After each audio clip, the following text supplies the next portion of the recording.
হ্যাঁ, ওনার সাথে এ থাকার পরে ওনার সাথে তো বহু স্মৃতি আছে আমাদের। সেই বিশেষ কইরা হাসিনা বিরোধী আন্দোলনে বহু অনেক স্মৃতি আছে। যেমন যাত্রাবাড়ীতে ওনাকে গুলি করছিলেন, পুলিশ সামনাসামনি গুলি করেছে। ওনার মানে মাথা দিয়ে সমস্ত মাথা দিয়ে রক্ত ঝরতেছিল। নোমান ভাই ছিলেন ওই প্রোগ্রামে।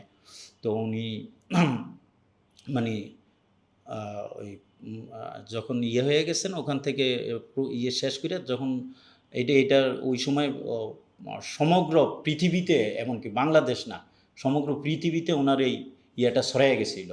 এই যে একটা উনি তখন রানিং এমপি। তো পরে ওনাকে এখানে একটা পান্থপথে একটা হসপিটাল ছিল। ওই hospital Asia hospital maybe. South Asia না কি একটা হসপিটাল, সরি কবির ভাইয়ের হসপিটাল, ডক্টর কবির, ফজলুল কবিরের হসপিটাল ছিল। ওই হসপিটালে ভর্তি করা হয়েছিল। ওই হসপিটালে ভর্তি হওয়ার পরে ম্যাডাম ওই হসপিটালে গেছিলেন ওনাকে দেখতে, ওনাকে আর নোমান ভাইকে দেখতে। তো ওই সময় একটা স্মৃতি এমন সুন্দর, ওই তখন রাত্রে নোমান ভাই আর স্যারে পাশাপাশি। তো এখন ওই স্যারে করতেছে, উনি আবার নিতেন, ওই যে ইনসুলিন্স নিতেন, ওনার হাই ডায়াবেটিস ছিল। তো ইনসুলিন্স নিতে এখন নোমান ভাইরে বলতেছে যে, নোমান ভাই আপনার কি আছে নাকি, চেক করব, দেখি আপনার এই কী বলে না ডায়াবেটিস আছে কি না চেক করি। নোমান ভাই কইছে যে আমি এটারে খুব ভয় পাই, আমার চেক টেক নেই, আমার কোনো কী বলে কোনো ডায়াবেটিস নাই, আমি চেক করব না। নোমান ভাই করে দিছিল। তো ওই হসপিটালে অনেক ৪-৫ দিন ছিল। এরপরে তো উনি এর কিছুদিন পরে যে ভর্তি হইলেন, কি বলে ওই যে বারডেমে ভর্তি হয়েছিলেন। বারডেমে ওইটার পরপরই তার একটু উন্নত চিকিৎসার জন্য বারডেমে ভর্তি হয়েছেন। তো তখন স্যারে ওই হিসাবে, এমপি হিসাবে স্বরাষ্ট্র মন্ত্রণালয় বিষয়ক কমিটির কিন্তু মেম্বার ছিলেন।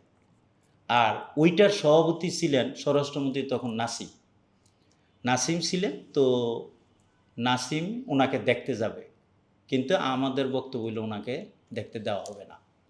তো উনি বহু চেষ্টা করছে, কারণ তখন আওয়ামী লীগ এত না হইলেও তারা একটু মিথ্যার আশ্রয় নিত, মানে একটা কিছু যায় উল্টা এটারে কাউন্টার দিত। পার্লামেন্টে তখন নাসিম বোধহয় বক্তৃতা দিয়া বলছিল যে খোকা সাহেবের রক্ত যেভাবে পড়ছিল এই রক্ত খাঁটি রক্ত না, এটা হয়তো ছাগলের রক্ত হইতে পারে। উনি এইটাতে স্যারে খুবই মনে পাইছে, কষ্ট পাইছে যে নাসিমের মতো একটা সিনিয়র লোক এইভাবে বক্তৃতা দিল, আর আমারটা তো জেনুইন, পুলিশ সরাসরি সামনে এসে গুলি করলো, এটা পৃথিবীর সব মিডিয়ায় কভার করলো।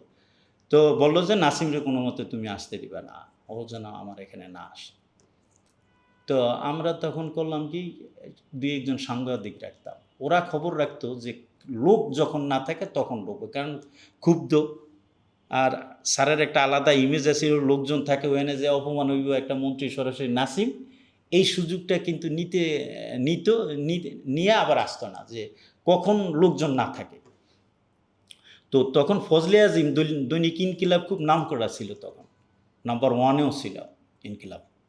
তো ফজলে আজিম করে এক সাংবাদিক ছিল, আরও 2-3 সাংবাদিক। যেদিন নাসিম আসবো, এটা একটা খুব আমার কাছে ঘটনা। তো যেদিন নাসিম আসবো, তো ওই আজিমরে আমি আনাইছি, কী কারণে জানি আসছে আজিম আরও 2-3 জন সাংবাদিক। ওনার ওই দিন হরতাল ছিল, তো ওনার ওই একটা ইন্টারভিউ নেওয়ার জন্য। এই ফোকে নাসিম বুঝতে পারে না যে ওরা আছে। নাসিমের কাছে মেসেজ গেছে যে কোনো লোক নাই, আপনি এই ফাঁকেই ঢোকেন, হরতালের মধ্যে বিএনপির লোকজন সব টিকিটিংয়ে আছে, আপনি এই সুযোগ ছাড়া আর পাবেন না। তো নাসিম করছে কি, একাই গাড়ি দিয়া সে চলে আসছে দূরের থেকে। তখন ভাবিও ছিল। চলে আসার পরে তো আমরা একটা হয়েছে, এখন যেহেতু গেস্ট আসছে, তো এখন গেস্ট আমাদের কি করা যায়। তা আমি যে বললাম, স্যার এরকম নাসিম সাহেব তো আসছে, এখন তো তাকে কিছু করাটা ঠিক হবে না। আচ্ছা ঠিক আছে, আসছে যখন করো। আমি বললাম যে সাংবাদিক রাখছি 2 জন, ওরাও আছে, তাইলে ঠিক আছে আসো। তো যখন আসছে নাসিম সাহেব ঢুকছে, ঢোকার পরে তা কথাবার্তা বিভিন্ন, স্যারে তো একটু মুড নিয়ে একটু ওর উপরে তো ক্ষুব্ধ। তারপরও তো বাবিরে ডাক দিয়ে বললো কী আছে ওগুলো দাও, বাবিরও পরিচয় করে দিল। পরে নাসিম একটু দুঃখ প্রকাশ করলো, আপনি দুঃখ প্রকাশ করে লাভটা কি, আপনার নারিকেল গাছের ওই যে সংসদে যখন বলছে যে ইয়া দিছে না, ওই রক্ত পড়ছে, তা আপনি নাসিমরে বলতেছে আপনার নারিকেল গাছে উঠলেন, উইটা ডাব খাইতেছেন, আর ডাবের ইয়াটা আমরা নিচে পাবলিক যাইতেছি তার মাথার উপরে মারলেন, এটা আর হবে না। এইভাবে স্যারের বক্তব্য, এটা আমরা করতে দিব না। হ্যাঁ, আমি রক্তাক্ত হইলাম আর আপনি বললেন যে এটা এই ইয়ার রক্ত, ছাগলের রক্ত, আপনি ইত্রামি করতেছেন, একের এই ল্যাঙ্গুয়েজে। তো উনি অনেক ইয়ে করে, বেশি অনেকক্ষণ ছিল না। উনি মানে তারা যেটার জন্য আসছে, বলতো যে না সে তো সব ঠিকঠাক হয়ে গেছে, এটা ইয়ে দিয়া সরকারের বেকায়দায় ফেলানোর জন্য হসপিটাল বয়া আছে, আরামই আছে, এটা বলার মানে তাদের খেয়াল ছিল। তো যেহেতু এটা আর হইল না, তো তারা হায়েস্ট 10 মিনিট ছিল, আর বসো দেয় যে একটু টিয়া কথা কয়। তা অনেকে ঠিক আছে খোকা ভাই আমি দুঃখিত কুয়েটে, তা উনি চলে গেলাম। এরপরে আমরা ম্যাডাম দেখা করে আবার গেলেন হসপিটালে, পরে কয়েকদিন পরে উনি তো হসপিটাল থেকে চলে আসলো।